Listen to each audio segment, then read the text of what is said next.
Welcome back, everybody. Today we got a 2014 Chevy Malibu, but this should be the same for most Malibus, like 2012, 2013, all the way up through 16. We're going to replace the shock and the sway bar end link there. When you're replacing these shocks, you definitely want to replace that sway bar end link while you're in there because they are plastic and they fail from the factory. It's really simple to do. You're just going to need a few tools.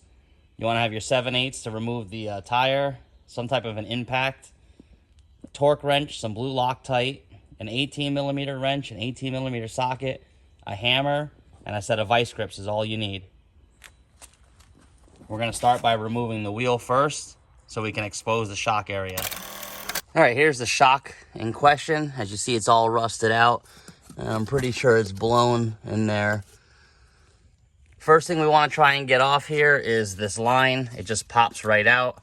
You can go ahead and loosen these 18mm nuts here, and you want to go ahead and take this 18mm nut off here. You're going to need the little vice grip for. You can go ahead and grab on the back side.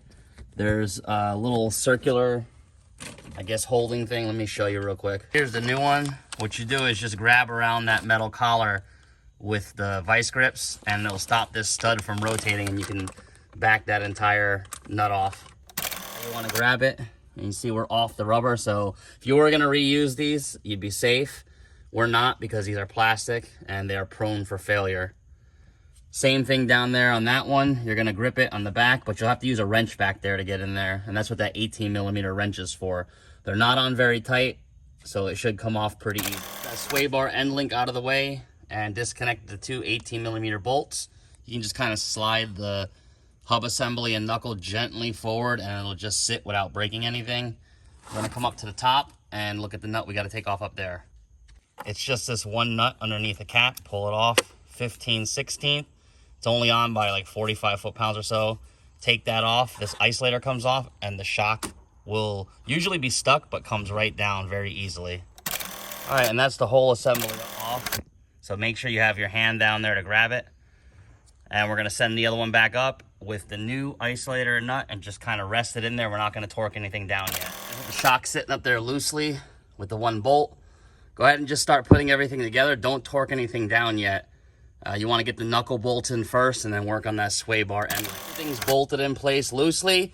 You're going to see that the sway bar end link does not line up. So you want to jack it up. Put a jack stand underneath that controller arm as close to the ball joint as you can.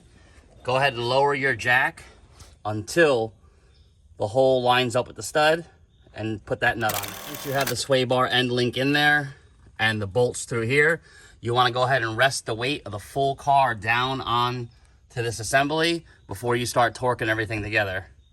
Once you have all the weight on the hub assembly, these bolts here are 63 foot-pounds plus another 60-degree turn. Make sure you put some Loctite on there. I think these are around like 35 or so. And that top nut up top is 43. So make sure you torque all that stuff down properly. And check your torque specs for your specific. All right, that's it. Should take you no longer than 30 minutes aside to do. Very easy, simple hand tools. Go ahead and put your tire back on and torque the lug nuts to spec, and you're done. Thanks for watching. Please subscribe.